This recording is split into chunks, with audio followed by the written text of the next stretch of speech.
ফের প্রকাশ্যে বিজেপির গোষ্ঠীদ্বন্দ্ব। ইট হাতে দুই নেতার বচসার ভিডিও ভাইরাল। কাকসার মলানদিঘিতে ফের মাথা তুলল বিজেপির অভ্যন্তরীণ কোন্দল। শহীদ সন্দীপ ঘোষের মূর্তি পরিষ্কার করা নিয়ে বর্ধমান সাংগঠনিক জেলার বিজেপি কিষাণ মোর্চার সাধারণ সম্পাদক ভগীরথ ঘোষ ও মণ্ডলের সাধারণ সম্পাদক বিশ্বজিৎ দাসের তীব্র বচসার ভিডিও ভাইরাল হতেই এলাকায় শুরু চাঞ্চল্য। ভিডিওতে দেখা যায় বিশ্বজিৎ দাস হাতে ইট তুলে নিয়ে তর্কে জড়িয়ে পড়েছেন। রাজনৈতিক মহলে প্রশ্ন উঠছে, দল সংগঠনের দায়িত্বে থাকা নেতারাই যদি ইট হাতে রাস্তায় নামেন, তবে সাধারণ কর্মী সমর্থকদের বার্তা কি? ভগীরথ ঘোষের অভিযোগ।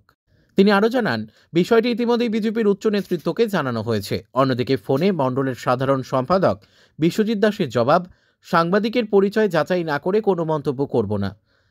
তাই প্রতিক্রিয়ায় আরও জোরালোভাবে সামনে আনছে প্রশ্ন, নিজেদের অভ্যন্তরীণ বিতর্ক ঢাকতেই কি মন্তব্য এড়িয়ে যাচ্ছেন তিনি?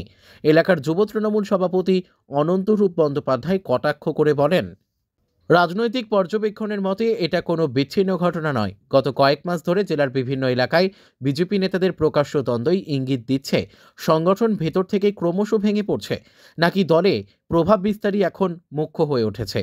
শহীদদের স্মৃতিস্তম্ভকে কেন্দ্র করে যখন রাজনৈতিক নেতৃত্বই ইট হাতে ঝাঁপিয়ে পড়ে, তখন বড় প্রশ্ন উঠছে, জনতার সমস্যার বদলে নিজেদের ক্ষমতার লড়াইয়েই কি এখন ব্যস্ত বিজেপি?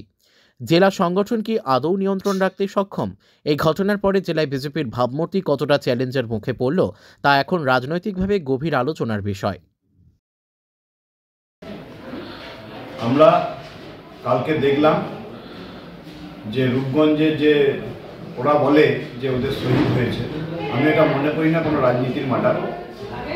ওদের নিজেদের অন্তর্দ্বন্দ্বের ফলে যে রাজনৈতিক খুন হয়েছিল আমাদের এলাকায়, তারই আমরা নজির দেখতে পেলাম কাল সন্ধ্যেবেলায় মলানদিঘি ফাঁড়ির সামনে দুই বিজেপির নেতার মধ্যে ইট নিয়ে হাতাহাতি, মারামারি।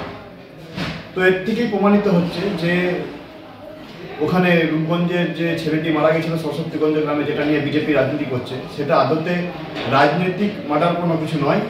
সেটা যে ওদের গোষ্ঠীদ্বন্দ্বের ফলে ওই নিরীহ ছেলেটির প্রাণ গেছিল, তারই প্রমাণ পাওয়া যাচ্ছে কালকের এই ভগীরথ ঘোষ এবং বিশ্বজিৎ দাসের যে মারামারি থেকেই, সেখান থেকেই প্রমাণিত হচ্ছে। তো বিজেপির এটা কালচার, ওরা এটা করে থাকে। ওদের ভাগাভাগি নিয়ম হতে পারে যে কয়লা বালি এইসবের সঙ্গে তো যুক্ত বেশিরভাগই ওদের নেতৃত্ব, সেই নিয়ম মারামারি হতে পারে। তারই যা হওয়ার সেটাই হয়েছে। দেখা গেছে আপনাদের দলেরই জেনারেল সেক্রেটারি, তার সাথে আপনার বচসা, ইট নিয়ে পুরো ঝামেলা হয় মলানদিঘি ফাঁড়ির সামনে। কি হয়েছে? দেখুন, প্রথমত প্রত্যেকে জানে যে 9ই ডিসেম্বর সন্দীপ ঘোষ যখন শহীদ হয়েছে, সেই মুহূর্তে আমি ছিলাম, তখন থেকে আমি বিজেপি পার্টিটা করছি। তো বর্তমানে কালকে যখন আমি সন্দীপ ঘোষের মূর্তি ধোয়া মোছা এবং মালদান করি, সেই পরিপ্রেক্ষিতে যাই হোক হয়তো দলের একত্র কর্মী তো খুব উৎসাহিত হয়েছে, সেই পরিপ্রেক্ষিতে হয়তো দেখতে পারিনি বা তারা তো ভালো লাগেনি, জানি না কী কারণে যেটা ভালো লাগেনি। সে মণ্ডলের জেনারেল সেক্রেটারির দায়িত্ব রয়েছে। আমি থানার সামনে ছিলাম যে কোনো একটা কারণবশত কাজ নিয়ে। তো সেই সময় সে এসে আমার উপরে চড়া হয়। তার একটাই বক্তব্য যে তুই কি পরিষ্কার করেছিস, বা তুই যদি পরিষ্কার করেছিস তো তুই মিডিয়ায় কেন বলবি, তুই কি অধিকার, তুই কি বর্তমানে পার্টিতে আছিস? তো আমি যদি পার্টিতে যদি নাই থাকি, তাহলে আমার বর্তমান জেলা জেনারেল সেক্রেটারি আমার বলার কোনো প্রয়োজন নেই। তো বক্তব্য সেই জায়গাতে সে ইট নিয়ে আমাকে মারধর করার চেষ্টা করে, এবং সে পার্টির, আমার মনে হয় সে পার্টির কোনো ভাবমূর্তি বা সংবিধান জানে না। তখন যদি কোনো বিষয় থাকে, অভ্যন্তরীণ যদি বিষয় থাকে, সেটা পার্টির উপনেতৃত্বকে জানানো দরকার। তা আমার মনে হয় সে বিজেপির কোনো বিষয়ে দায়িত্ব কীভাবে পেয়েছে আমি জানি না। তো সেই হিসেবে ও রাস্তার মাঝেও বলার অধিকার নেই, সেটা উচ্চ নেতৃত্ব কিছু বলার অধিকার। আপনি কি জানিয়েছেন ঊর্ধ্বতন কর্তৃপক্ষ নেতৃত্বকে? আমি পুরো ভিডিও মিডিয়ার খবরটা আমি সব জায়গায় দিয়েছি উপনেতৃত্বকে, যাতে এর কঠোরতম শাস্তি দেওয়া হয় বা পার্টি থেকে সাসপেন্ড করা হয়, এই আমি আশা রাখি। কি নাম আপনার? আমার নাম ভগীরথ ঘোষ, বর্ধমান জেলার কিষাণ মোর্চার জেনারেল সেক্রেটারি।